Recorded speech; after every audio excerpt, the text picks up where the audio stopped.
Banks and Banks Productions presents a dramatic presentation, The Note on the Door, covering the Protestant Reformation from 1509 to 1564.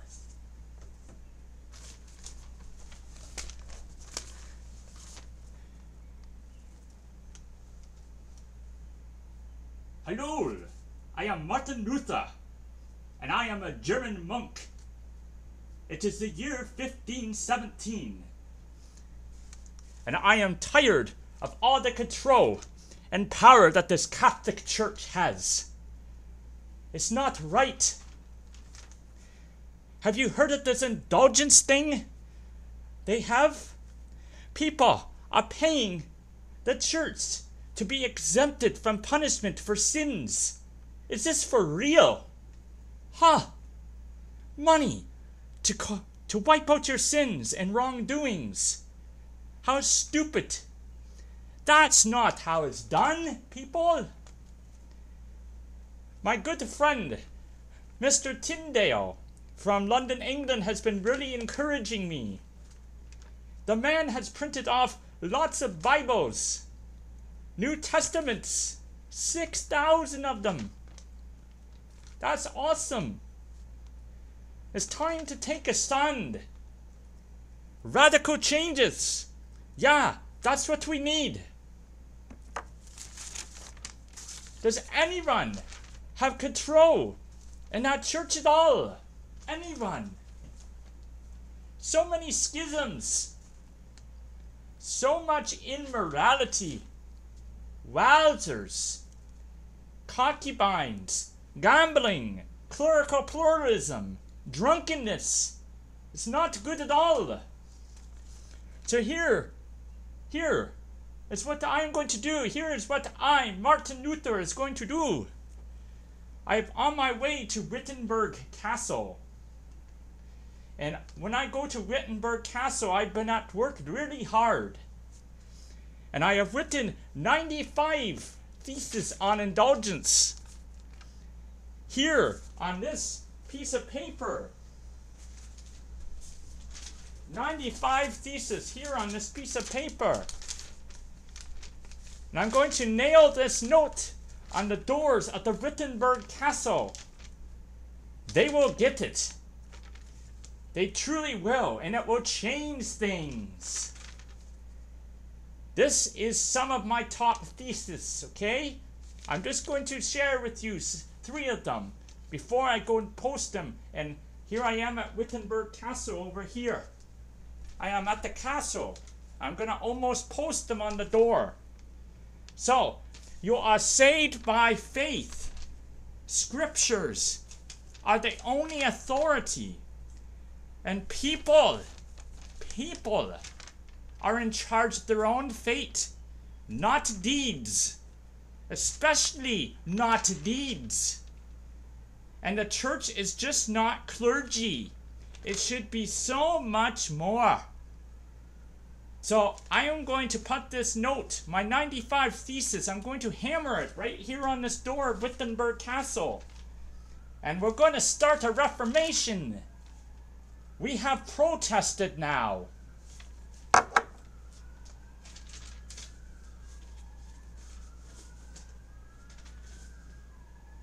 I just got to find my hammer, that is all. Here is my hammer. So I'm going to post. I'm posting and hammering it on the door right now.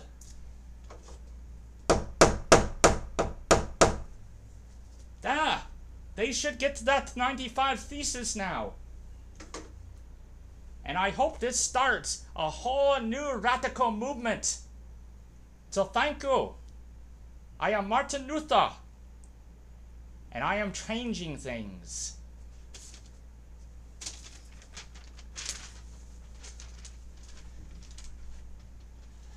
This is now your professor talking. I hope you enjoyed that dramatic presentation brought to you by Banks and Banks Productions on Martin Luther and the Reformation.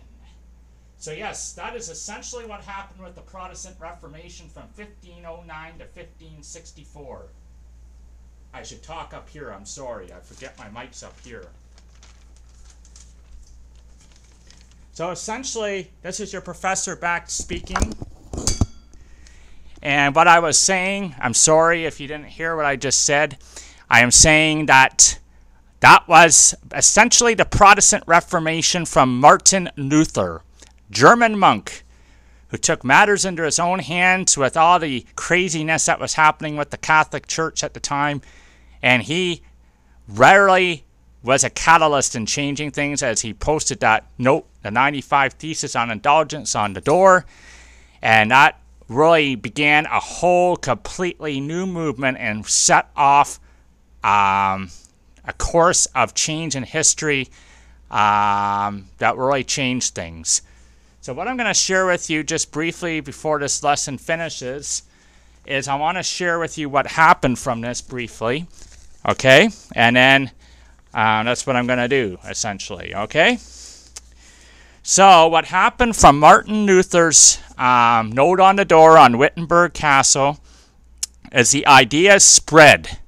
It spread big time. And a man named John Calvin, the idea spread to him, and he was in Geneva, Switzerland, and he created the Geneva Bible. So half of Switzerland, Dutch, and Scotland was basically affected by that Geneva Bible that John Calvin wrote. And that actually began the Presbyterian Church. And so that's something you see even now. Presbyterian churches are around in the religious form as well. And then an English church developed as well in England, and they were known as a Puritanism church. And not only did this religious movement change things religiously, it affected other areas too. It affected the media. As a result of this Reformation and movement, the media developed, and it also led into a scientific revolution, which we're going to get into in a couple of weeks. It's called the Enlightenment period. So we're going to look at that in a couple of weeks, that scientific revolution. But that was a result of the Protestant Reformation. There was a rise of nationalism that you had never seen before in such dramatic epic portions.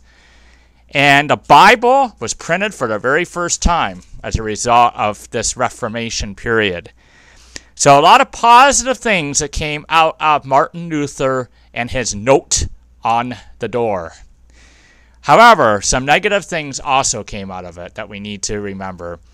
And that is including the biggest thing, including a counter-reformation by the Catholic Church. So the Catholic Church was afraid.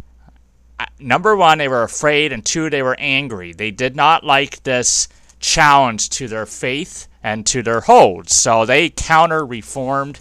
It took them a while to counter-reform, but they did. It was 1553 to 1559 where you're looking at the Counter-Reformation. And what happened was, at the time, Mary I was on the throne, and she was Catholic to the bone. And she had no fear in her either. She wasn't afraid of her actions. She wasn't afraid of what she would do. She wasn't afraid of repercussions from her actions. And through her reign on the throne, 200 to 300 Protestants were martyred. So that is how they reacted. They martyred Protestants. The Catholic Church was back in the day, not very good at all. So that was what happened negatively from this. And we also had, in 1618, so I'm jumping ahead to the 1600s, a result of this Reformation was actually a 30-year war between the Protestants and Catholics. And the war was not good, but the results were, in a sense, because what happened from that is Martin Luther. So they actually they named some churches right after Martin Luther, and they were called Lutheran churches, Lutheranism. And you still see Lutheran churches around today as well. So Lutheranism, Catholics, and the Calvin Church was all granted tolerance in the empire after this war happened. And basically what happened was they split it up. So Protestant was in the north and in an area called Prussia. And Catholic dominated in the south and in Austria. Not Australia, Austria. So that was a result of the Reformation that we just encountered in a very dramatic presentation brought to you by Banks and Banks Productions. So that is the Protestant Reformation in a nutshell. I don't have a joke for you today because I thought this was going to be enough for you, and the dramatic presentation I thought was kind of, I tried to make it kind of a little entertaining at the same time as well. So that is essentially all the stuff you see coming out of the Protestant Reformation in the 1500s. So this was, when I first went into this segment we're into, I talked about gold, God, and glory. Last week we looked at the gold aspect.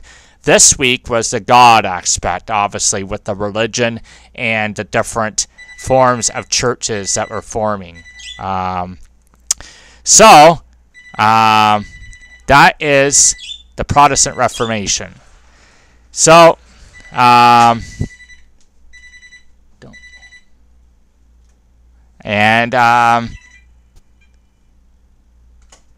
so anyway, that was the Protestant Reformation. So,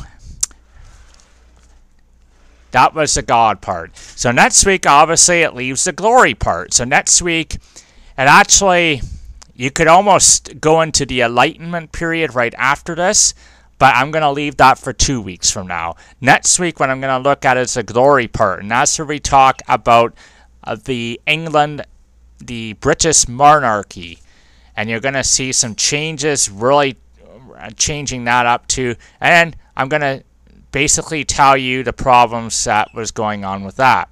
And I'm going to do that to you in a story/song form next week. So I hope that you enjoy that as well.